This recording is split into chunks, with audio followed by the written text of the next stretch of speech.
जो हनुमान चालीसा है ये 40 चौपाइयां हैं इसके हाँ अंदर। बिल्कुल। श्री गुरु चरण सरोज रज निज मन मुकुर सुधार वरनउ रघुवर विमल यश जो दायक फलचार से लेकर के पवन तनय संकटहरण मंगल मूर्ति रूप राम लखन सीता सहित हृदय बसौ सुरभूप, ये 40 चौपाइयां और 40 दिन रह करके तुलसीदास जी महाराज उस कारागृह में रहे थे और एक दिन में एक चौपाई उन्होंने लिखी थी। छूटे ही बंधी महासुख हुई।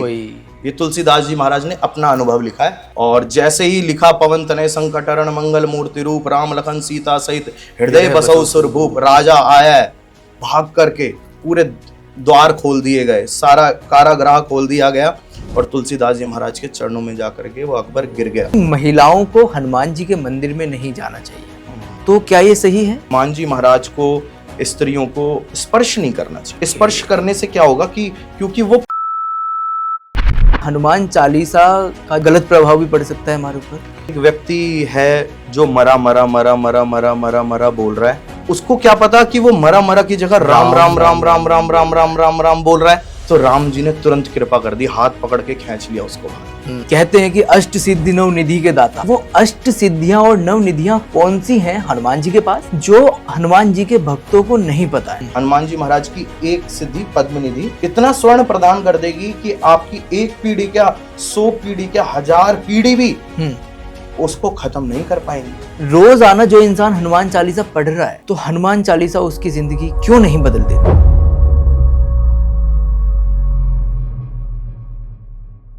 जय श्री राम, जय बालाजी महाराज। दोस्तों आज का एपिसोड ना बहुत ज़्यादा स्पेशल होने वाला है। स्पेशल जानते हो क्यों होने वाला है? क्योंकि आज हम बात करने वाले हैं हनुमान चालीसा के उन सभी बातों के बारे में जो आप और हम नहीं जानते। बहुत सारी गलतियां ऐसी हैं जो हम हनुमान चालीसा पढ़ते वक्त अक्सर कर देते हैं और हमें नहीं पता। हनुमान चालीसा पढ़ने का सही समय क्या होता है? हनुमान चालीसा पढ़ने का सही स्थान क्या होता है? कब हनुमान चालीसा पढ़नी चाहिए? किन लोगों को हनुमान चालीसा पढ़नी चाहिए? अगर हम हनुमान चालीसा पढ़ते हैं और पढ़ते वक्त किसी शब्द का अगर हमारे मुख से गलत उच्चारण हो जाता है तो क्या उसका भी हमारे ऊपर गलत प्रभाव पड़ सकता है? इसी प्रकार की बहुत सारी चीज़ें हैं जो आज के इस एपिसोड में हम क्लियर करने वाले हैं। और इन सभी चीज़ों के ऊपर हमें बताने के लिए आज के इस एपिसोड में जो चेहरा, जो शख्सियत हमारे साथ जुड़ रहे हैं, उनको जाना जाता है ब्रजरज अभिषेक वशिष्ठ जी महाराज। महाराज जी ने हमें पहले भी एक और एपिसोड के जरिए मेहंदीपुर बालाजी महाराज के विषय में बहुत सारी चीज़ें बताई हैं, बहुत सारे कॉन्सेप्ट क्लियर किए हैं, बहुत सारे रहस्यों से हमें रूबरू कराया है। और उस एपिसोड को आप लोगों ने बहुत ज़्यादा भर भर के प्यार दिया है और आशा करता हूँ कि आज के एपिसोड को भी आप ऐसे ही प्यार देंगे। अगर आपने वो एपिसोड नहीं देखा है तो वीडियो में नीचे ही है, चैनल पर आप जाकर के देख सकते हैं। और अगर आपने अभी तक चैनल सब्सक्राइब नहीं किया है तो प्लीज़ प्लीज़ प्लीज़ अभी चैनल सब्सक्राइब कर लीजिए, क्योंकि बहुत सारी इसी प्रकार की थॉट प्रोवोकिंग वीडियोस, रहस्यमय वीडियोस भगवानों के बारे में, हमारे ग्रंथों के बारे में और मंदिरों के बारे में आप तक पहुंचाते रहते हैं। तो चलिए स्वागत करते हैं महाराज जी का। महाराज जी बहुत बहुत स्वागत है आपका। बहुत बहुत धन्यवाद अर्नित जी, आपका भी बहुत बहुत धन्यवाद। कैसे हैं? बहुत सुंदर, आप बताइए आप कैसे हैं? मैं क्या बताऊं, बहुत ज़्यादा एक्साइटेड। वाह। और जैसा कि पहले वाले एपिसोड में आपने जो चीज़ें बताई थी, बाकी वो अगर आप भी आज भी अगर देखते हैं ना तो ऐसा लगता है कि हर बार कुछ नई चीज़ें सीखने के लिए मिल रही हैं उस एपिसोड से। तो आज जैसा कि हम बात करने वाले हैं हनुमान चालीसा पर, सबसे पहले तो इसीलिए एक्साइटेड कि हनुमान चालीसा पर आज बात होने वाली है, क्योंकि मैं या फिर मेरे जैसे बहुत सारे लोग ऐसे होंगे कि अपने दिन की शुरुआत ही हनुमान चालीसा से करते हैं। तो सबसे पहले ये बताएं कि क्या है हनुमान चालीसा? हनुमान चालीसा के अंदर ऐसी क्या चीज़ें हैं जो हम जब पढ़ते हैं तो एकदम पावरफुल खुद को महसूस करते हैं? श्री हनुमान चालीसा जो श्री तुलसीदास जी महाराज ने रचित करी, वो जितने भी कलयुग के भक्त हैं या श्री हनुमान जी महाराज के या हिंदू सनातन धर्म के जितने भी कहा जाए कि मानने वाले हैं, उन सब के लिए वो एक पूरा रास्ता है जो हनुमान जी महाराज से आपको पूरा जोड़ देगा। और उसमें हमें विशेष ये है कि हमें कोई कामना करनी नहीं पड़ती है। हनुमान चालीसा में श्री तुलसीदास जी महाराज ने एक एक चीज कि कलयुगवासी बिना किसी फायदे के कोई ग्रंथ नहीं पढ़ेगा। सबसे पहले बात तो ये हो जाएगी। बिना किसी फायदे के वो कोई कार्य नहीं करेगा। कोई भी कार्य करेगा तो उसमें पहले अपना क्या देखेगा, बेनिफिट देखेगा, फायदा देखेगा। बिल्कुल। तो श्री तुलसीदास जी महाराज ने यह हनुमान चालीसा हम जैसे सनातनियों के लिए, हम जैसे भक्तों के लिए, जो हनुमान जी का सदैव अपने जीवन में भक्ति चाहते हैं, हनुमान जी महाराज की प्रेरणा चाहते हैं, हनुमान जी महाराज का मार्ग चाहते हैं, तो ये एक हनुमान चालीसा मार्ग है। ठीक है। और इस मार्ग पर हर एक सनातनी को चलना चाहिए। इससे क्या होगा, हमारे जीवन में विभिन्न प्रकार के जो द्वेष आ जाते हैं, जो बाधाएं आ जाती हैं, जो संकट आ जाते हैं, उनके मार्ग खुल जाते हैं, बड़े बड़े मार्ग। अच्छा, एक चीज़ और बताएं, ये इतना बड़ा, मैं क्या बोलूँ इसको, ग्रंथ बोलूँ या क्या बोलूँ, मुझे एक सही नाम नहीं पता है, कि हनुमान चालीसा इतनी बड़ी चीज़ है और ये हम लोगों को इतनी इजीली मिल गई है, तो क्या हम उसका सही रूप से सदुपयोग कर पा रहे हैं? हमें तो ये इजीली प्राप्त हो गई, हाँ, लेकिन हम लोग ये नहीं जानते कि इस चीज़ के लिए श्री तुलसीदास जी महाराज ने कितने यत्न करे हैं। हाँ, तो क्या हुआ था, मैं आपको पूरा वृतांत बताता हूँ। प्लीज। श्री हनुमान चालीसा कैसे प्रकट हुई, हमें कैसे प्राप्त हुई जी। तो थोड़ा सा बड़ा है ये वृतांत। ठीक है, हाँ, थोड़ा ठीक है, इसको छोटा करने की कोशिश करूंगा मैं। ठीक है। श्री तुलसीदास जी महाराज काशी में विराजते थे, रहते थे।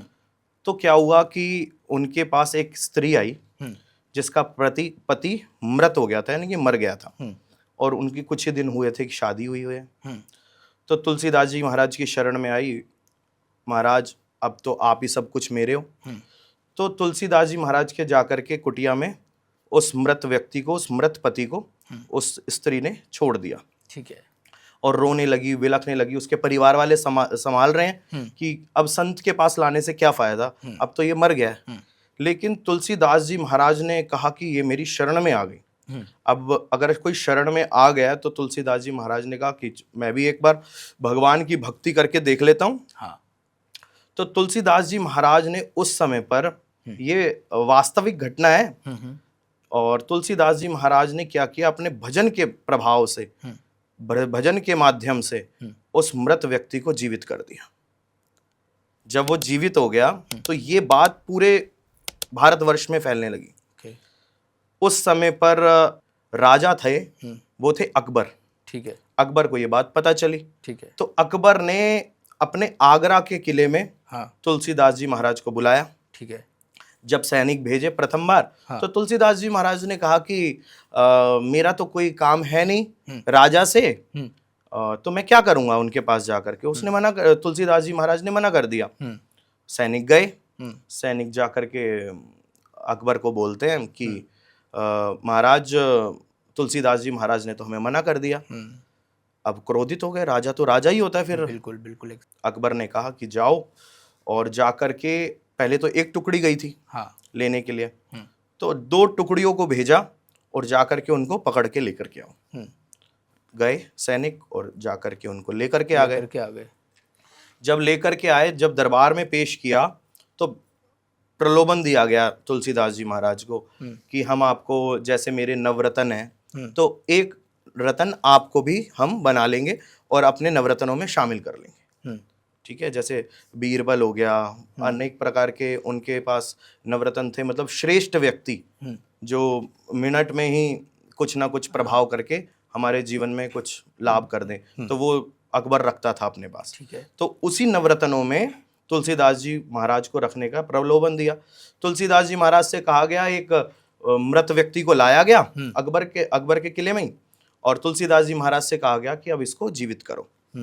तुलसीदास जी महाराज ने कहा कि मैं कोई जादूगर तो हूं नहीं जो मैं जीवित करूं, मैं तो कुछ जानता भी नहीं हूं, तो आपने उस व्यक्ति को कैसे जीवित कर दिया। अब अकबर कहता, उस व्यक्ति को, मृत व्यक्ति को कैसे जीवित कर दिया, अब तुम मेरे सामने पाखंड कर रहे हो, अब करके दिखाओ। जब तुलसीदास जी महाराज ने कहा नहीं नहीं, मैं ऐसा कुछ नहीं कर सकता, वो तो मेरे ऊपर श्री राम की कृपा थी, भजन का जो आशीर्वाद था वो उस आशीर्वाद से वो व्यक्ति जीवित हुआ है। मैंने कुछ नहीं किया। कहीं आप सोचो कि मैंने कोई जादू से खड़ा कर दिया हो, कोई किसी विशेष यज्ञ शक्ति से या हाँ, फिर कुछ मेरे किसी और पास चीज ऐसी से। चीजें ऐसी हों। हाँ ऐसी ऐसी कोई भी चीज नहीं थी मेरे पास। अब राजा तो खींच गया हम्म, और तुलसीदास जी महाराज को कारागृह में बंद करवा दिया। ओके। तुलसीदास जी महाराज को कारागृह में बंद करवाने के बाद राजा भूल गया। हम्म, कुछ दिन बीते, लेकिन तुलसीदास जी महाराज ने क्या किया, जेल में जब कारागृह में बंद कर दिया गया तो उन्होंने प्रतिदिन हम्म, एक सोचा कि मैं एक क्या लिखूंगा, दोहा लिखूंगा। दोहा। हाँ, दोहा लिखने प्रारंभ किए ठीक तुलसीदास है। जी। और तुलसीदास जी महाराज को आज हो गए 40 दिन हो गए। ठीक है। जैसे ही 40 दिन हुए, पूरे अकबर के किले को, हाँ। यानी कि आगरा में जो किले है, लाल किला है, हाँ। रेड फोर्ट बोलते हैं उसे, हाँ। उस किले को, पूरे किले को बंदरों ने घेर लिया ओ। और एक एक कक्ष को उजाड़ दिया। अब जो वहां का राजा है, अकबर है, वो उसको ऐसे कक्ष में लेकर के जाया गया जिसमें से रोशनी भी अंदर नहीं आती। ठीक है। राजा को लेकर के जाया राजा गया, अकबर उन को बंदरों से बचाने के बंदर लिए। से बचाने के लिए। ठीक है। वहां के सैनिक लेकर के गए तो क्या हुआ कि जो वहां के मौलवी होते हैं, उन्होंने सोचा कि कुछ ना कुछ तो गलती हुई है राजा से, जो इस तरीके का प्रकरण घट रहा है यहाँ पे। इतना ये ऐसे ध्वस्त कर दिया वानरों ने, कुछ ना कुछ तो हुआ है। उन्होंने अपने ध्यान किया, जो भी करते होंगे वो लोग करा उन लोगों ने, और ध्यान करके ये उनको प्राप्त हुआ कि किसी ऊपर वाले के बंदे का राजा के द्वारा अपमान हुआ है। ठीक है। तो अब राजा के पास गए वो मौलवी। हाँ। पूछा गया कि राजा बताओ कुछ ऐसा हुआ था क्या? राजा को तो याद ही नहीं, क्योंकि राजा ये छोटी छोटी चीजें कहाँ याद रखते हैं। बिल्कुल। फिर कहा नहीं, कुछ तो हुआ है आपके द्वारा। वो करके भूल गए, वो भूल गया। और 40 दिन हो गए उस बात को। 40 दिन हो गए, है ना। तो अब राजा से पूछा गया, फिर राजा को थोड़ा सा ध्यान आया, हाँ कुछ दिन पहले एक ब्राह्मण जो है हमने वाराणसी से बुलाया था और उसको मैंने कारागृह में डाल दिया था। तो मौलवियों ने कहा कि नहीं नहीं, जल्दी जाओ तुम और जाकर के उनसे क्षमा याचना करो। और आज तुलसीदास जी महाराज को 40 दिन हो गए। ठीक है। एक एक कक्ष ध्वस्त कर दिया पूरा राजा का। और राजा को ध्यान आया कि अरे मेरे से तो ये गलती हो गई थी। तो राजा जैसे ही, तुलसीदास जी महाराज ने लिखा है, पवन तनय संकट हरण मंगल मूर्ति रूप, राम लखन सीता सहित हृदय बसौ सुरभूप। आप एक चीज और देखिए इसमें, छूटे ही बंधी महासुख होई। ये तुलसीदास जी महाराज ने अपना अनुभव लिखा है। ठीक है। और जैसे ही लिखा, पवन तनय संकट हरण मंगल मूर्ति रूप, राम लखन सीता सहित हृदय बसौ सुरभूप, राजा आया है भाग करके, पूरे द्वार खोल दिए गए, सारा कारागृह खोल दिया गया और तुलसीदास जी महाराज के चरणों में जाकर के वो अकबर गिर गया, माफी कर मांगता है। और जैसे ही हनुमान चालीसा का आज अंतिम दोहा लिखा है तुलसीदास जी महाराज ने, हनुमान जी महाराज साक्षात कृपा प्रदान करी है। तुलसीदास जी महाराज को स्वयं बैठ करके ये कृपा मिली है, ये अनुभव मिला है तुलसीदास जी महाराज को। और राजा चरणों में गिरा, क्षमा याचना करी, और क्षमा याचना करने के बाद तुलसीदास जी महाराज को बहुत आदर सम्मान के साथ उन्होंने वाराणसी भेजा। तो ये जो 40 दिन थे, यानी कि जो हनुमान चालीसा है, ये 40 चौपाइयां हैं। हाँ बिल्कुल।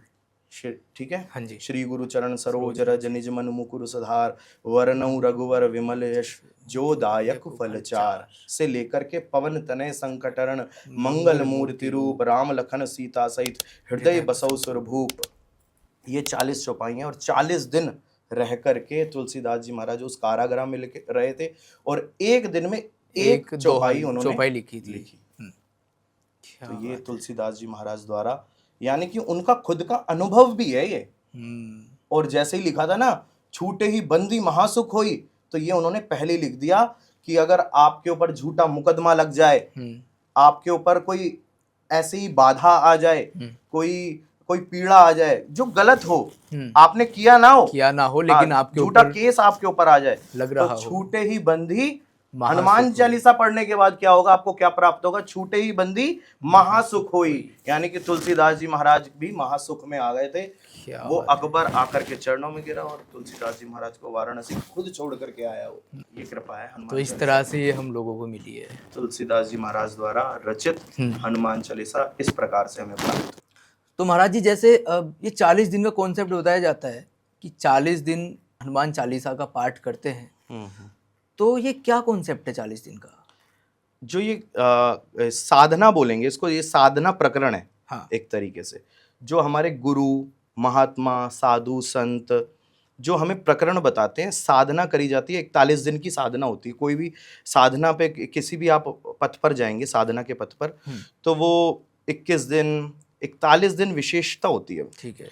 जो कि आप ये भी समझ सकते हैं इस चीज को कि तुलसीदास जी महाराज ने उस कारागृह में रह करके श्री हनुमान जी महाराज की साधना करी हो, और साधना के द्वारा से ही, साधना के प्रभाव से ही आज तुलसीदास जी महाराज अमर हो गए हैं। कैसे? उस हनुमान चालीसा के माध्यम से हम हर एक सनातनी उनको याद करता है ना? बिल्कुल। तुलसीदास सदा हरि चेरा, यानी कि तुलसीदास जी महाराज जो हैं हरि के चेले हैं, हनुमान जी के शिष्य हैं, राम जी के शिष्य हैं। कृपा प्राप्त है श्री तुलसीदास जी महाराज को। ऐसे ही तुलसीदास जी महाराज की जब साधना पूर्ण हुई तो हनुमान जी महाराज ने उनको दर्शन प्रदान किए। तो ऐसे ही व्यक्ति पथ पर जब चलेगा साधना के, तो वो 41 दिन की साधना हमारे गुरुजनों के द्वारा बताई जाती है। ठीक है। और ये गुरु पद्धति के द्वारा ही मतलब निकली है ये साधना प्रकरण। इसको ये कह सकते हैं कि 40 दिन, इसलिए हम 40 दिन की साधना करते हैं। ठीक है। अच्छा, एक चीज़ और बताएं, आज की भागदौड़ भरी जिंदगी में बहुत सारे लोग क्या करते हैं, अपने दिन की शुरुआत ही हनुमान चालीसा से करते हैं। बिल्कुल। बहुत सारे लोग ऐसे हैं कि ऑफिस वगैरह जाते हैं, वक्त नहीं होता है पूजा करने का, तो गाड़ी में बैठ करके हनुमान चालीसा सुनते हैं। बहुत सारे लोग ऐसे हैं कि जाकर के जब अपने ऑफिस की सीट पर बैठ जाते हैं, वहाँ जाकर के हनुमान चालीसा सुनते हैं। तो ये बताएं कि हनुमान चालीसा पढ़ने का या सुनने का सही समय और सही स्थान क्या होना चाहिए? श्री हनुमान चालीसा का पाठ तो वैसे आपने कहा कि कुछ लोग, हाँ, हर एक सनातनी को श्री हनुमान चालीसा याद होनी चाहिए, कंठस्थ होनी चाहिए। ठीक है। क्यों? क्योंकि बहुत आसानी से याद हो जाती है। और मैं तो कहूँगा हर एक बालक को, हमारे जो घर में परिवार में बालक हैं, उनको सबको याद होनी चाहिए। उसका क्या लाभ होगा? उससे हमें बल मिलेगा। तुलसीदास जी महाराज द्वारा जो ये रचित है हनुमान चालीसा, इससे हमें बल मिलेगा। बल क्या मिलेगा? अष्ट सिद्धियां, नवनिधियां, इनका थोड़ा थोड़ा सा अंश हमारे बालकों में आएगा, हम में आएगा। तो हिंदू सनातन धर्म के जो मानने वाले हैं, जो जानने वाले हैं, उन एक एक भक्त को, हर एक एक सनातनी को ये कंठस्थ होनी चाहिए, कंठस्थ होनी चाहिए हनुमान चालीसा, एक एक भक्त को। ठीक है। और कोई भी ऐसा ना रह जाए जिसको कंठस्थ ना हो। प्रति मंगलवार को हमारे यहाँ पे सिद्धेश्वर श्री बालाजी मंदिर रुद्रपुर में हम क्या करते हैं, एक पाठ महाआरती के बाद एक पाठ पूरी जोश के साथ हनुमान जी महाराज के बल के साथ पूरा पाठ करते हैं। आप कभी आरती में पधारें तो आपको लगेगा कि हाँ, वास्तव में यहाँ पे हनुमान जी महाराज की पूर्ण कृपा है। तो मैं ये कहूँगा कि हर एक सनातनी को और हमारे घर के बालकों को, सबको ये हनुमान चालीसा आनी चाहिए और हर किसी को पढ़ना चाहिए, क्योंकि सबसे सरल है और सबसे इजी है। हाँ। और दूसरा ये भी है कि हम आए दिन या फिर हर दूसरे इंसान से सुनते रहते हैं। और आपने एक प्रश्न किया था गाड़ी में, हाँ, तो सही समय और सही जगह। हाँ। वैसे तो प्रातः, मध्यांश और जब हम संध्या के समय, जब समय हनुमान जी महाराज के या हमारे देव स्थान पर जाकर के पूजन करते हैं, आरती करते हैं, तो वो सही समय होता है। तो कोई समय निर्धारित नहीं किया गया इस चीज का। आप जब आप दुविधा में हो, आप तब पढ़ सकते हो, उसका लाभ ले सकते हो। तुलसीदास जी महाराज ने कोई समय निर्धारित नहीं कर दिया इसका। ठीक है। आप जिस समय हनुमान जी महाराज स्मरण करो और हनुमान जी महाराज को याद करो और हनुमान चालीसा का पाठ कर लो। लेकिन आप शुद्ध होने चाहिए। मैं तो ये कहूँगा थोड़ी शुद्धता आपके अंदर होनी चाहिए, क्योंकि ये हनुमान जी महाराज तुरंत प्रभाव करते हैं। तुरंत कृपा करते हैं। थोड़ी सी आपका मन शुद्ध होना चाहिए, विशेष ठीक है। पवित्रता होनी चाहिए, आपके मन पवित्र होना चाहिए। बिल्कुल। ये मतलब वो स्थान नहीं कि आप वॉशरूम में हो तो आप पाठ कर रहे हो, ऐसा नहीं। आपका मन शुद्ध होना चाहिए, आपका तन शुद्ध होना चाहिए। उसके बाद आप किसी भी समय कहीं पर भी, फ्लाइट में, गाड़ी में, अपने ऑफिस में, अपने जॉब के टाइम पर, आप कोई कार्य कर रहे हैं उस टाइम पर, कभी भी करिए आप, आपको लाभ मिलेगा। हनुमान जी महाराज तुरंत कृपा प्रदान। उतना ही लाभ मिलेगा जितना कि अगर हम मंदिर में बैठ करके करें, बालाजी महाराज के सामने बैठ करके करें। और जैसा कि आप बोल रहे हैं, आप कहीं भी कीजिए, फ्लाइट में कीजिए, गाड़ी में कीजिए, तो लाभ उतना ही मिलेगा जितना हम बालाजी महाराज के सामने बैठ करके कर रहे हैं। वहां पे कृपा ज्यादा इसलिए आएगी, हाँ, जैसे हम मंदिर में बैठ करके करेंगे तो वहां की जो आभा और प्रभा है, और जो वहां का श्री हनुमान जी महाराज का दर्शन का लाभ है, क्योंकि वहां पे दर्शन का भी लाभ तो मिल रहा है ना हमें, मंदिर में बैठ करके हम कर रहे हैं। उनको सामने बैठे हुए हैं हनुमान जी महाराज, और हनुमान जी महाराज को हम हनुमान चालीसा सुना रहे हैं, है ना। तो वो हृदय से, अपने हृदय से बाबा के हृदय तक बात पहुंच रही है तुरंत। लेकिन यहाँ पर हम गाड़ी चला रहे हैं, हनुमान चालीसा चला दी हमने, वो उस समय पे हमारा ध्यान भंग हो रहा है, ठीक है। तो वहां पे उतनी कृपा तो नहीं मिलेगी, ठीक है, लेकिन कृपा जरूर मिलेगी। वहां पर दुगनी तिगनी चौगनी ना जाने कितनी कृपा आपको श्री हनुमान जी प्रदान कर दें। क्या पता श्री हनुमान जी महाराज आपसे इतना रीझ जाए कि आपके साथ ही आपके घर चले जाएं, है ना। अच्छा, तो फिर एक भाव चीज आपका और आती जुड़ना है यहाँ से, अगर हम हनुमान चालीसा को जब हम मन से पढ़ते हैं, मतलब शांत होकर, मौन होकर के, मन से पढ़ते हैं, तो उसकी एनर्जी अलग होती है। और जब हम हनुमान चालीसा को पूरी गर्जना के साथ पढ़ते हैं, पूरा चिल्ला करके पढ़ते हैं, लोगों को सुना करके पढ़ते हैं, तो उसका ऑरा, उसकी एनर्जी और होती है। तो ये क्या चीज़ है? देखिए, जो हनुमान जी महाराज है ना, वो क्या है कि एक तरीके से विकट देव हैं, यानी कि तुरंत प्रभाव करने वाले हैं। उनको उग्रता ज्यादा पसंद है, क्योंकि वो वानर रूप है, और वानर शालीन तो रह ही नहीं सकता, बिल्कुल। तो उग्रता ज्यादा पसंद है। तो अपने भक्त को, मेरे गुरुजी कहते हैं, श्री रमेश वशिष्ठ जी महाराज, वो कहते हैं कि एक व्यक्ति बोल रहा हो जय श्री राम, एक व्यक्ति बोल रहा हो जय श्री राम, तो किसकी पहले बात सुनी जाएगी? जो जय श्री राम बोल रहा है उसकी बात पहले सुनी जाएगी, ठीक है। तो हनुमान जी महाराज किसकी बात पहले सुनेंगे? जय श्री राम बोलने वाले की, है ना। तो जितनी तेज हो सके, जितने भक्तों के कान में आपकी हनुमान चालीसा पहुंचेगी, तो उनका भी जो लाभ मिलने वाला होगा, तो मैं तो ये कहूंगा उनका भी खिंच करके आपकी तरफ आ जाएगा। तो क्योंकि आपके माध्यम से वो उनको सुनने मिल रहा है। उनको सुनने को मिल, तो उनके पास हनुमान जी की महाराज की कृपा पहुंच रही होगी ना, वो इधर कन्वर्ट हो जाएगी ऐसे। अच्छा, एक चीज़ और बताएं, जैसा अभी हम बात कर रहे थे कि कोई भी पढ़ सकता है, कहीं भी पढ़ सकता है, तो काफ़ी दफ़ा ये चीज़ें सुनने को मिली है, मुझे खासकर जो मेरे को सुनने के लिए मिला है, मैं वो आपसे पूछ रहा हूँ कि महिलाओं को हनुमान जी के मंदिर में नहीं जाना चाहिए, तो क्या ये सही है? देखिए, हनुमान जी के मंदिर में कोई प्रतिबंधित ऐसा तो मैंने आज तक नहीं देखा। ये लोगों की भ्रांतियां हैं ऐसी कि भ्रांति फैलाने वाले भी बहुत लोग होते हैं ना, तो ये भ्रांति है एक तरीके से कि स्त्री नहीं जा सकती। स्त्री जाए, पूजन करे, क्योंकि हम सब उनके बच्चे हैं। बिल्कुल। बनाया किसने है हमें? भगवान ने हमें बना दिया। तो भगवान ने ये नहीं कहा हमें कि स्त्री मेरे मंदिर में नहीं आएगी, स्त्री भी आ सकती है, स्त्री भी पूजा कर सकती है, लेकिन उसका अपवित्रता से बहुत वो रहता है, महत्व रहता है। ठीक है। अपवित्रता के समय पर हमें थोड़ा सा ध्यान रखना चाहिए। उस समय पर थोड़ा सा हमें विशेष करके थोड़ा सा पूजा पाठ से थोड़ा सा त्याग लेकर के, पहले तो रसोई में भी हम त्याग करते थे, आज नहीं करते, लेकिन विशेष रूप से हम हनुमान जी महाराज को, स्त्रियों को स्पर्श नहीं करना चाहिए। स्पर्श करने से क्या होगा कि क्योंकि वो पवित्र हैं, और पवित्र हैं, और कहा जा सकता है कि वो बाल ब्रह्मचारी हैं, ठीक है। तो बाल ब्रह्मचारी हैं, तो जो व्यक्ति जैसे परिवार के साथ गए हम और जाकर के हनुमान जी के मंदिर में गए, तो हम जैसे हनुमान जी को स्पर्श कर लेते हैं ना, तो वो स्पर्श का थोड़ा सा भेद रखना चाहिए हमें। लोग कर लेते हैं, कोई मैं क्या बोलूँगा उन लोगों को, लेकिन हम स्पर्श नहीं करेंगे, थोड़ा सा प्रणाम करेंगे, दूर बैठ करके उनकी सेवा करेंगे, उनकी अर्चना करेंगे, तो हमें ज़्यादा लाभ मिलेगा, वो प्रसन्न हो सकते हैं हमसे। तो तुलसीदास जी महाराज ने यहाँ पर ये कह दिया स्त्रियों के लिए या हर व्यक्ति के लिए ये कह दिया कि जो यह पढ़े हनुमान चालीसा, कह दिया वहां पे तुलसीदास जी महाराज। ये नहीं कहा कि पुरुष यह पढ़े हनुमान चालीसा या बालक यह पढ़े हनुमान चालीसा, ये विशेषकर ये नहीं कहा, उन्होंने कहा जो कोई भी हो सकता है इसमें, उसमें विशेष करके नाम नहीं लिया तुलसीदास, कोई भी पढ़े, जो यह पढ़े हनुमान चालीसा होई सिद्धि साखी गोरी सा। इसके कौन है, क्यों, कौन साक्षी है?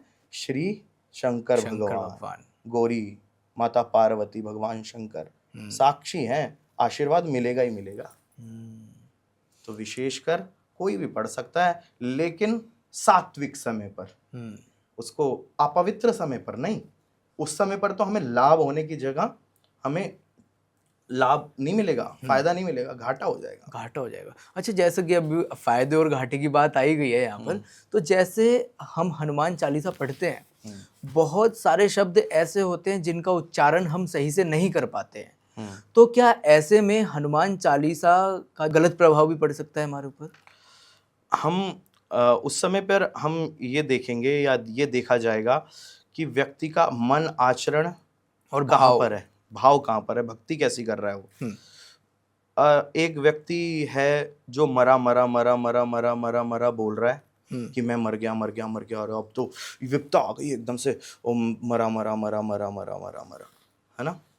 और उसको क्या पता कि वो मरा की जगह राम राम राम राम राम राम राम राम राम बोल रहा है ना। हाँ, मन साफ है ना उसका, बिल्कुल। तो राम जी ने तुरंत कृपा कर दी, हाथ पकड़ के खींच लिया उसको बाहर।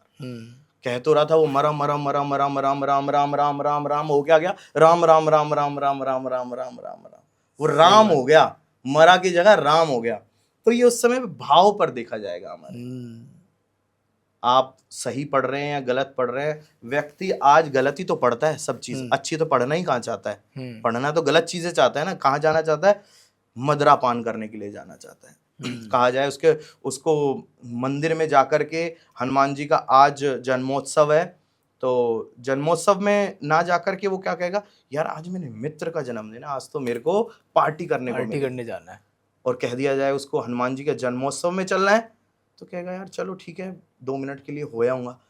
वहां 2 मिनट भी ज्यादा लगेंगे उसको, और वहां पर 2 घंटे भी उसको कम लगेंगे। ये हमारी आज मेंटेलिटी हो गई है जैन जी की। हाँ, जैन जी। लेकिन वहीं अगर मैं बात करूं जैन जी पर, अगर हम आ ही गए हैं, तो जैन जी से रिलेटेड एक अब बात मेरे जहन में आ गई है। आज के दौर में अगर देखा जाए तो अधिकतर मंदिरों में जैन जी ही ज्यादा मिलता है। बिल्कुल ठीक है। हम जैसे अभी आपने हनुमान जन्मोत्सव की बात की, हमारे पूरे देश में जगह जगह पर, अलग अलग स्थान पर हनुमान जी की जयंती बनाई गई, जन्मोत्सव मनाया गया पूरे हर्षोल्लास के साथ, एक त्योहार की तरह। उनमें अगर सबसे सर्वाधिक अगर गिनती देखी जाए तो वो जैन जी की गिनती थी। वहीं आप बोल रहे हैं कि जैन जी उधर की तरफ जा रहा है, तो कैसे बोल सकते हैं हम ऐसा? क्योंकि जैन जी ही है जो आज के दौर में हमारे सनातन धर्म को थोड़ा सा ऊपर लेकर आने की कोशिश में है। ये अगर जैन जी की बात करी जाए, तो जो आप कह रहे हो ना, जो सनातन को ऊपर लेकर के जा रहा है, तो वो हमारे परिवार के आचरण हमारे अंदर आए हुए हैं। तो वो वाले जो कुछ जैनजी हैं, वो कुछ ही जैनजी हैं, सारे जैनजी नहीं है वो। ठीक है।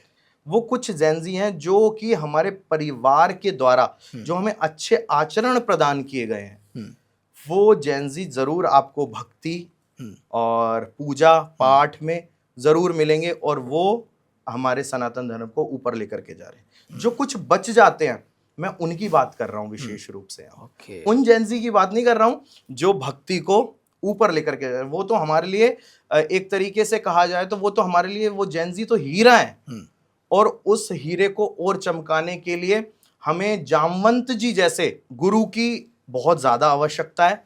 उनको जरा, जैसे जो वो भी भटक जाते हैं ना, तो उनके लिए भी मैं ये कहूँगा कि अपने जीवन में एक ऐसा व्यक्ति रखिए जो हमें अच्छा मार्ग प्रदान करे।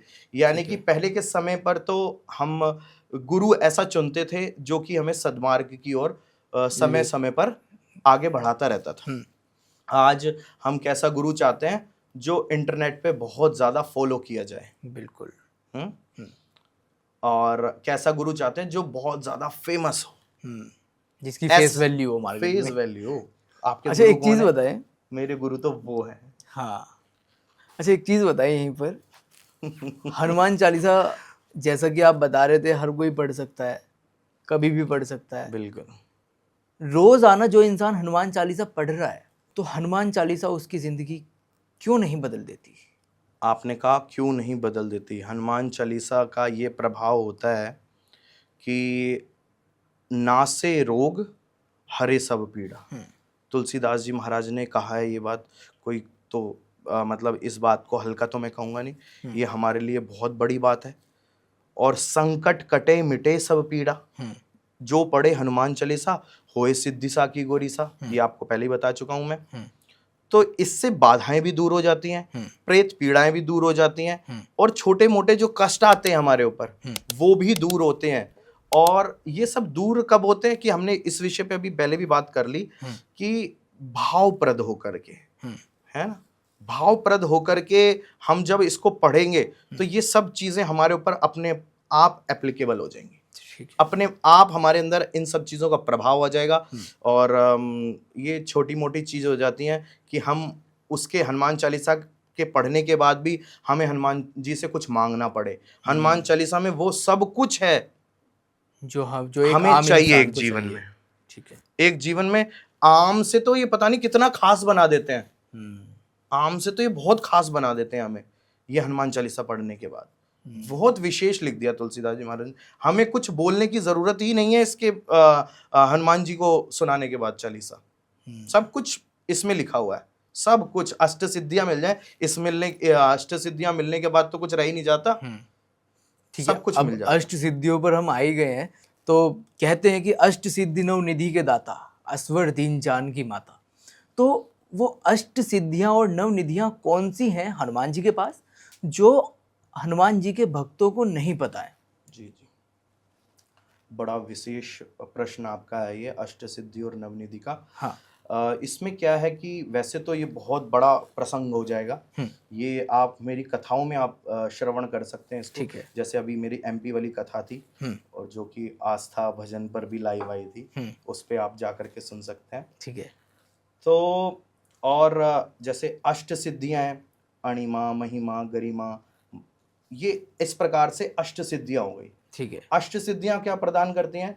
जैसे कभी तो हनुमान जी महाराज छोटे हो गए, कभी बहुत बड़े हो गए, इस प्रकार की अष्ट सिद्धियां हैं। और नवनिधि है, पद्मनिधि है। पद्मनिधि इतनी है, ऐसी है कि इतना आपको स्वर्ण प्रदान कर देगी हनुमान जी महाराज की एक सिद्धि पद्मनिधि। इतना स्वर्ण प्रदान कर देगी कि आपकी एक पीढ़ी क्या, 100 पीढ़ी क्या, 1000 पीढ़ी भी उसको खत्म नहीं कर पाएंगी। इतना स्वर्ण आपके घर में, जैसे थोड़ा सा भी आया, थोड़ा सा वो तुरंत खत्म हो गया, तुरंत और आ जाएगा अपने आप ही। तो ये हनुमान जी महाराज की कृपा है कि एक सिद्धि भी अगर आपकी झोली में आ गई, हाँ, हनुमान जी महाराज की कृपा से, तो इसके साक्षी हैं श्री भगवान शंकर और गोरा जी कि ये आपके पास आएंगी ही आएंगी। और ये लिख किसने दिया? तुलसीदास जी महाराज। तो ऐसे तो ये छोटा प्रसंग अभी तो मैंने कर दिया, इसके ऊपर हम एक और एपिसोड लेकर के आ जाएंगे, मजा आ जाएगा उसमें। ठीक है। तो विशेष रूप से वो 1 घंटे का अष्ट सिद्धि नवनिधि, कौन कौन सी अष्ट सिद्धियां हैं और बिल्कुल। कौन कौन सी नवनिधियां हैं? अष्ट सिद्धियां और नवनिधियां पूरा एक प्रकरण ले लेंगे अपन, पूरा पॉडकास्ट उस पे करेंगे। ठीक है। तो अभी आप ये बताएं कि हनुमान चालीसा पढ़ते वक्त हमें किन किन विशेष चीज़ों का ख्याल रखना चाहिए कि जो हनुमान चालीसा का जो प्रभाव है, अच्छा प्रभाव हमारे जीवन पे पड़े? सात्विकता, शुद्धि, ठीक है, जो हनुमान जी महाराज को अति प्रिय है। हनुमान जी महाराज क्या चाहते हैं ना, जैसे जैसे मैं हूँ वैसे ही मेरा भक्त हो। जैसा मैं हूँ, सदैव सात्विक रहने वाले, सदैव राममय होकर के श्री हनुमान जी महाराज रहते हैं। राम जी के अलावा उन्हें कोई और चीज आनंदित या कोई भी चीज़ उनको पसंद नहीं है, सदैव उनको एक ही चीज़ पसंद है, वो अगर भोजन भी करते हैं ना तो भी वो राम नाम का ही करते हैं, वो गायन भी करते हैं ना तो भी वो तो भी राम नाम का, वो श्वास भी लेते हैं ना तो भी राम नाम, वो श्वास बाहर भी छोड़ रहे हैं ना तो भी वो राम नाम, उनका एक रोम रोम भी है ना तो वो भी केवल राम नाम ही कर रहा है। तो वो क्या चाहते हैं कि मेरा भक्त चलो इतना नहीं कर पा रहा लेकिन थोड़ा सा सात्विक रहे और शुद्धि कैसी रहे कि वो जब मेरे मंदिर में आए, जब मेरे द्वार पर आए, धोती पहना हो या कुर्ता पजामा हो, ठीक है, सात्विक रूप से वो आए, मन आचरण उसका शुद्ध होना चाहिए, पात्र यानी कि हमारे हृदय पात्र खाली हो ताकि वो यहाँ से इनके चरणों से कृपा लेकर के जा सके। जब वो बाहर से ही भरा हुआ आएगा तो यहाँ से लेकर के क्या जाएगा? सही बात है ना। तो वो खाली उसका पात्र हृदय उसका खाली आए, संशय ला सकता है, संशय ला करके संशय इनके चरणों में छोड़ जाए और इनकी भक्ति वो यहाँ से ले जाए इनके द्वार से। ठीक है, ठीक है। आपने सात्विकता की बात की, यहीं पर एक चीज आ जाती है। अब देखो, क्या हनुमान चालीसा पढ़ने वाला इंसान जो रोजाना हनुमान चालीसा पढ़ रहा है तो क्या वो प्याज और लहसुन का सेवन कर सकता है? वैसे अगर जनमानस को कहा जाए प्याज लहसुन का परहेज करने के लिए तो एक मंगलवार का अवश्य सब लोगों को परहेज करना चाहिए।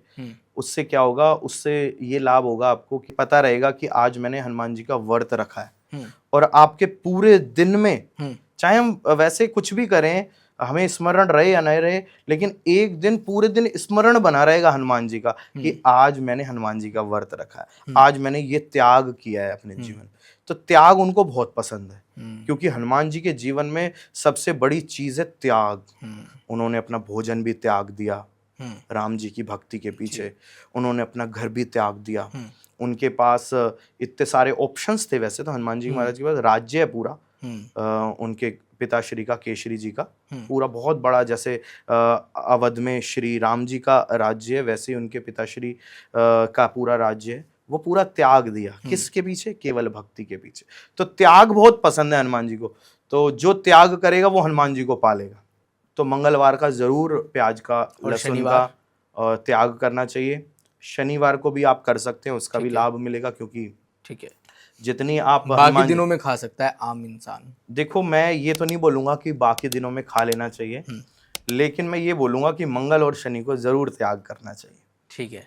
अच्छा, मंगलवार की बात आ गई है तो हम सुनते हैं बड़े मंगलवार। क्या होते हैं बड़े मंगलवार और इनकी क्या विशेषता होती है? जब गर्मी का समय आता है तो ज्येष्ठ माह आता है, ज्येष्ठ माह आता है, ठीक है। ठीक है। अब इस वर्ष 2026 में ज्येष्ठ माह 2 महीने का आ रहा है, ठीक है। यानी कि इसमें जो आ रहे हैं मंगलवार वो पहले तो 5 आते थे, अब इस बार 8 मंगलवार पड़ रहे हैं, ठीक है। और इस समय पर हनुमान जी महाराज ने श्री राम जी के वियोग में रह करके त्रेता में जब इस धराधाम से श्री राम जी जा रहे थे तब राम जी के वियोग में श्री हनुमान जी महाराज रहे और उन्होंने अटूट भक्ति करी, श्रद्धा भाव कि राम जी मुझे प्राप्त हो, जल्दी से प्राप्त हो। तो वही प्रसंग आता है कि त्रेता में जब ब्राह्मण का वेश धारण करके श्री हनुमान जी महाराज राम जी के पास पहुंचे तो हनुमान जी महाराज को प्रथम बार दर्शन हुए उनके, ठीक है। और बूढ़े ब्राह्मण के रूप में उन्होंने दर्शन किए, इसलिए उनको बुढ़वा मंगल भी कहा जाता है। उत्तर भारत में इसका बहुत ज्यादा प्रचलन है। अब उत्तराखंड में सिद्धेश्वर श्री बालाजी मंदिर द्वारा ये बहुत ज्यादा मनाया जाता है। हम लोग बहुत विशेष करके मनाते हैं इसको। प्रति मंगलवार लोग क्या करते हैं कि भंडारे करते हैं, प्याऊ लगाते हैं, दान भी करते हैं।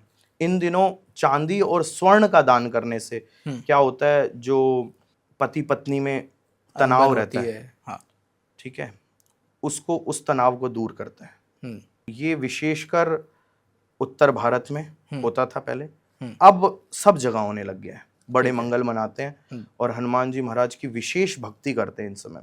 तो जो भी इस समय पर यानी कि इन बड़े मंगलों के बीच में जाकर के हनुमान जी महाराज को गुड़ चना हम्म या चांदी की कोई वस्तु यानी कि गदा, हम्म विशेषकर गदा उनको अर्पण करता है, और स्वर्ण का कोई भी पात्र या गदा उनको अर्पण करता है, तो विशेषकर कृपा होती है और उनकी भक्ति मिलती है। सबसे बड़ी बात तो यहाँ पर भक्ति की आ जाती है। भक्ति मिल जाएगी तो आपके हर एक संशय अपने जीवन से अपने आप ही दूर कर दूर देते हो हैं हनुमान जाएंगे। जी महाराज। भक्ति मिलती है और ग्रह कलेश जितने भी होते हैं, संकट आदि बाधाएं, प्रेत पीड़ा, सब दूर होने लग जाती है। ठीक है। अच्छा, हनुमान जी को सिंदूर इतना ज़्यादा पसंद क्यों है? क्यों चढ़ाया जाता है सिंदूर? वैसे तो सिंदूर की जो प्रसंग है ये हर एक जनमानस को पता ही होगा, लेकिन फिर भी मैं थोड़ा सा वृतांत आपको बता देता हूँ कि माता सीता, जनक जननी माँ सीता एक बार अपने कक्ष में सिंदूर लगा रही थी, तो हनुमान जी महाराज ने पूछा कि मैया ये आप सिंदूर क्यों लगा रही हैं?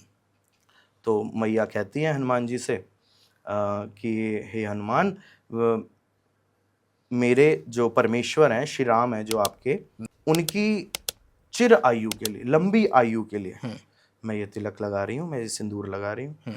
तो हनुमान जी महाराज ने कहा कि अरे वाह, माता जब इतना सा सिंदूर लगा सकती हैं तो उनकी चिर आयु के लिए वो मांग रही हैं, कामना कर रही हैं, तो क्यों ना मैं पूरे अपने बदन पर एक एक अंग पर ये सिंदूर लगा लूं, तो मेरे राम कितने प्रसन्न हो जाएंगे और उनकी कितनी आयु बढ़ जाएगी। तो वो गए कक्ष में जहाँ पे सिंदूर ही सिंदूर भरा हुआ था और जा करके उसमें कूद गए और जा करके महाराज पूरे मंत्रिमंडल के सामने अयोध्या महल में जाकर के राम जी के सामने प्रकट हो गए। बिल्कुल। राम तो देख करके अति प्रसन्न हो गए। तो हनुमान जी भी प्रसन्न हो गए इस चीज को देख करके, बताओ मैंने ये अंग अंग पर सिंदूर लगाया और राम जी मेरे कितने प्रसन्न हो गए। और उसी दिन से श्री राम जी ने आशीर्वाद प्रदान किया कि हे हनुमान, जो भी तुम्हें सिंदूर चढ़ाएगा मैं उससे अति प्रसन्न रहूंगा। अच्छा महाराज, ये बताएं, अब जैसे हम हनुमान जी को चोला चढ़ाते हैं तो चोला चढ़ाने से क्या क्या लाभ मिलता है? जैसे हमारे जो रुके हुए काम हैं, जैसे मैं प्रति मंगलवार को देखता हूँ भक्त धाम पर आते हैं और धाम पर आकर के सुबह से ही श्री हनुमान जी महाराज को श्रद्धा और भाव से चोला अर्पित करते हैं। और इससे क्या लाभ होता है कि जो हमारे रुके हुए काम हैं वो पूर्ण होने लग जाते हैं। ठीक है, और ये वास्तविक है, इसको आप ये बिल्कुल भी डिनाई नहीं कर सकते कि आपको लाभ नहीं मिलेगा। आपको जो चीज अपने हृदय में रख करके हनुमान जी महाराज के पास जाएंगे, आपको बोलना नहीं पड़ेगा। कुछ ही दिनों में धीरे धीरे धीरे धीरे धीरे धीरे रे मना धीरे सब कुछ होए, धीरे धीरे आपको वो सब कुछ प्राप्त हो जाएगा जो आपने जीवन में धारण किया होगा। यानी कि आप अगर आपके घर में संतान नहीं है तो आप चोला चढ़ाइए।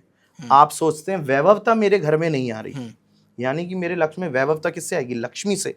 आप सोच रहे हैं कि लक्ष्मी नहीं आ रही, वैभवता नहीं आ रही, प्रसन्नता नहीं है, खुशहाली नहीं है आपके जीवन में, तो आप एक काम स्टार्ट कर दो। प्रति मंगलवार को स्नान करके शुद्ध मन से, शुद्ध हृदय से, सात्विक वस्त्र धारण करके, ठीक है, हनुमान जी महाराज के जो ऐसे धाम पर जाना है जिस धाम पर सुबह भी आरती होती हो, शाम को भी आरती होती है, जिस में पूरा हनुमान जी महाराज को बहुत सात्विकता से याद किया जाता है, यानी कि उनकी पूजा करी जाती हो, उस धाम में जाकर के आप अपने हाथों से चोला लें, सिंदूर लें और घी ले करके और उसका लेपन करना है हनुमान जी महाराज के चरणों से प्रारंभ करके मस्तिष्क, पूरे शरीर पर। उसी समय पर आपको हनुमान चालीसा का भी पाठ करना है साथ ही साथ में। जब आप चोला उनको धारण करवा रहे हैं तो आपको हनुमान चालीसा का पाठ करना है और चोला चढ़ाना है।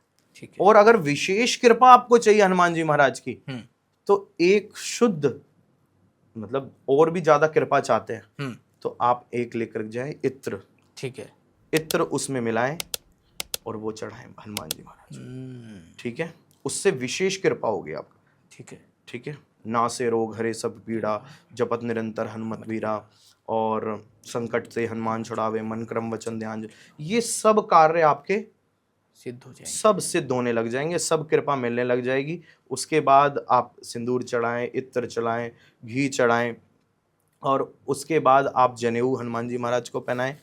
ठीक है। वर्क भी आप वस्त्र के रूप में हनुमान जी महाराज को अर्पण कर सकते हैं। अब तो चांदी की भी आती है, अब तो स्वर्ण की भी वर्क आती है, बिल्कुल। वो भी आपको चढ़ानी चाहिए। ठीक है। क्योंकि हनुमान जी महाराज, जब हम वस्त्र पहनते हैं हाँ। तो क्या हम हनुमान जी महाराज को अर्पण नहीं कर सकते? बिल्कुल एग्जैक्ट। ठीक है। तो हमें हनुमान जी महाराज को वस्त्र के रूप में ये वर्क भी अर्पण करनी चाहिए। ठीक है। और उसके बाद 5 लड्डू लेकर के जाएं आप ठीक है। हनुमान जी के पास। हाँ। 5 लड्डू लेकर के जाएं, 2 लड्डू हनुमान जी के पास छोड़ दें। ठीक है। 1 लड्डू गाय को आप खिला दें। ठीक है। जिससे क्या होगा, आपके पितृ भी तृप्त होंगे, आपके इष्ट देव, कुल देव, पितृदेव, गुरु जी महाराज तक ये आपका भोग स्वतः ही पहुंच जाएगा। ठीक है। आपको पहुंचाने की आवश्यकता नहीं पड़ेगी। 1 लड्डू से गौ माता को आप जब अर्पण करेंगे। ठीक है। और 2 लड्डू प्रसाद के रूप में हाँ। आपको अपने घर वालों को, अपनों को, अपने परिजन को खिलाएं, जिससे आपका लाभ जो आपको मिल रहा होगा वो उनको भी प्राप्त हो जाएगा, और उनके भी बाधा संकट दूर होंगे। और आपके प्रसाद खिलाने से वो आपके द्वारा, तो आप उनको प्रसाद खिला रहे हो, उसका लाभ आपको क्या मिलेगा, वो भी मंदिर आना प्रारंभ कर देंगे। और तो जो उनको कृपा प्राप्त होनी होगी ना, उसका कुछ अंश आपको भी प्राप्त होगा। तो ये काम आप करिए और आपको अति कृपा मिलेगी। एक दीपक भी अवश्य जला करके आइए देसी घी का हनुमान जी महाराज के सामने। ये पूर्ण आपका चोला हो गया। ठीक है। अच्छा, तो महाराज जी जाते जाते जो भी भजन हनुमान जी का आपका सबसे ज्यादा प्रिय हो, कुछ 2-4 लाइनें अगर आप उसकी गुनगुना दे तो पहले मैं एक दोहा बोलना चाहूंगा जी प्लीज, जिससे जनमानस को भी हनुमान जी महाराज क्या प्रदान कर देते हैं। ठीक है। और हनुमान जी महाराज को क्या अति प्रिय है, तो वो मैं दोहा बोलना चाहूंगा। उसके बाद एक प्यारा सा जो मुझे मेरा ही भजन है और जो मुझे अति प्रिय है, ठीक है, बहुत प्यारा लगता है। ठीक है। सिमर पवन सुत पावन नामु, अपने वश कर राख्यो रामू। और क्या भजन है, आप सुनिए। बहुत दिव्य भजन है जो मुझे अति प्रिय है और मेरे द्वारा ये रचित है। आप मेरे YouTube चैनल पर सुन भी सकते हैं। ठीक है। हनुमान सहारा बन जाओ, हनुमान सहारा बन जाओ, मेरे सारे सहारे छूट गए, मेरे सारे सहारे छूट गए,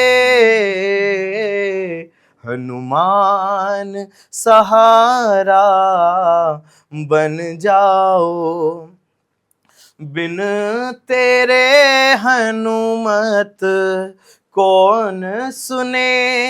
ये हम सब भक्तों के लिए।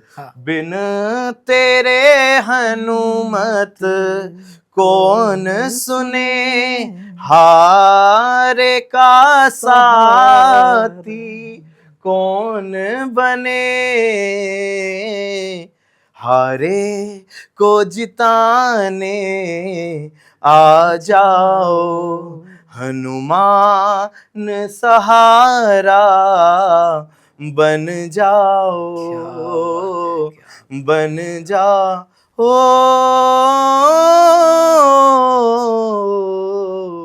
क्या बात है। जय श्री राम। जय जय श्री राम। जो ऑडियंस, जो लोग ये एपिसोड देख रहे हैं, उनको कुछ ऐसा बता जाए हनुमान चालीसा से रिलेटेड, बालाजी महाराज से रिलेटेड, कि वो काम करें और उनका जो जीवन है वो बदल जाए। श्री हनुमान चालीसा के माध्यम से या फिर हनुमान भक्ति के माध्यम से, जो हनुमान जी महाराज की भक्ति की पद्धति है उसके माध्यम से मैं ये बताना चाहूँगा कि अगर हनुमान जी महाराज की आप कृपा चाहते हैं तो प्रति मंगलवार को आप चोला प्रारंभ कर दें अपने जीवन में। और एक उपाय और बताऊंगा, विशेष उपाय है जी, बहुत कारागार होता है ये। ठीक है। एक इंद्र नारियल आता है, आप वो लेकर के, ठीक है, इंद्र नारियल लेकर के श्री बालाजी महाराज की नाम की उस पे अर्जी रखें या दरखास्त रखें, उसको कलावे से बांधें, अपने परिवार के ऊपर से, अपने ऊपर से उसको 7 बार वारें। जो भी आपकी कामना है वो कामना उस पे बोले और वो हनुमान जी महाराज के चरणों में रखवा दें। ठीक है। ये कामना आपकी जो ये बड़े मंगल आ रहे हैं इसके भीतर भीतर अवश्य पूर्ण हो ही जाएगी, इसमें कोई संशय ही नहीं रहेगा। आपको क्या करना है, इसमें व्रत करने हैं, हनुमान जी के जो भी ये बड़े मंगल आ रहे हैं इनमें, और हनुमान जी महाराज का चोला चढ़ाना है, और ये प्रति मंगलवार ये नारियल हनुमान जी महाराज के चरणों में रखें, अवश्य कृपा होगी, इसमें कोई भी संशय नहीं रहेगा। कृपा होकर के ही रहेगी, अपने आप खिंची हुई आएगी कृपा हनुमान जी महाराज। ठीक है। तो महाराज जी बहुत आनंद आया, हालांकि एपिसोड खत्म करने का मन नहीं कर रहा है क्योंकि विषय ही आज हमने ऐसा सुना है बालाजी महाराज की कृपा से। और अगर आपने ये एपिसोड यहाँ तक देखा है तो आपका बहुत बहुत शुक्रिया। किन किन चीज़ों का आपको इस एपिसोड के माध्यम से समाधान मिला है, क्या क्या बातें आपने सीखी हैं जो आपको नहीं पता थी, और किन विशेष चीज़ों पर आप अगले एपिसोड में जानना चाहते हैं, ये सब चीज़ें आप कमेंट बॉक्स में लिख करके हम तक पहुंचा दीजिए। और एपिसोड कैसा लगा ये भी आप कमेंट बॉक्स में लिख दीजिए। अगर आपने एपिसोड यहाँ तक देखा, ये चर्चा यहाँ तक देखी है, तो एक बार जय श्री राम कमेंट बॉक्स में ज़रूर लिख दीजिए। और अगर चैनल अभी तक सब्सक्राइब नहीं किया तो प्लीज़ चैनल भी सब्सक्राइब कर दीजिएगा। जय श्री राम, जय बालाजी महाराज। जय श्री राम।